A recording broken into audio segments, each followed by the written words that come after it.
Anime movies watched this year, number 3. The Boy and the Heron, or How Do You Live? 7 out of 10. I had heard that this one was divisive when it dropped in Japan, and now that I've seen it, I completely understand why. While on one hand, this is one of Miyazaki's most beautifully animated films, on another, it's also one of his most loosely plotted and dreamlike. There's always something of a dreamlike quality to his films, and they always have more to say than just the plot that they are putting forwards. For example, Howl's Moving Castle is an anti-war screed. Kiki's Delivery Service is about artistic motivation. Princess Mononoke is about the struggle between nature and industrialization. However, this time it feels like the themes are taking such a front and center place that they can supplant the plot a little more than usual at times.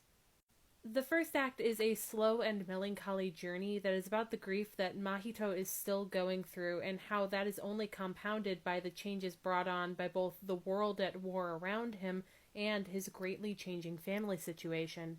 He's struggling hard, but in a way that is completely understandable. The fantastic elements are there, but they're woven in very slowly and build upon themselves. The second act is a lot of wandering and wondering in a world that seems like it is both afterlife and before life all rolled in one, encountering characters and situations that really act on a sort of dream logic that you're just gonna have to accept and roll with. It's interesting, sure, and there are a lot of beautiful visuals to be found, but it can feel a little meandering at times. I don't mind that personally, as Miyazaki films kind of thrive in those quiet moments, but obviously that's going to depend on your preferences.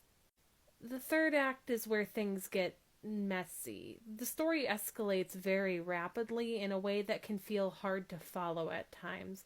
I can tell what Miyazaki is trying to do here somewhat.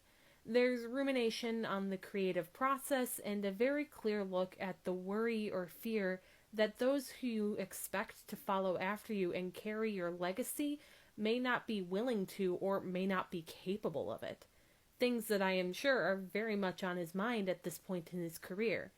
I can see what he's going for, but in the frankly frantic way that the third act ping-pongs around a little, I feel like something gets lost. That something is Mahito's character journey. It feels like the path he is going to explore in the first act and the third don't fully connect with each other.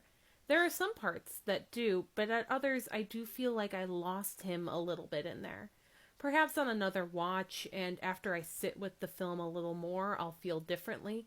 I've certainly changed my feelings on Ghibli films before, after all. This is just one that I think is a little messier than the others is all. Still a fantastic movie for sure, but I don't think it perfectly stuck the landing, and at least at the moment, I wouldn't count it as one of my favorites of Miyazaki's works.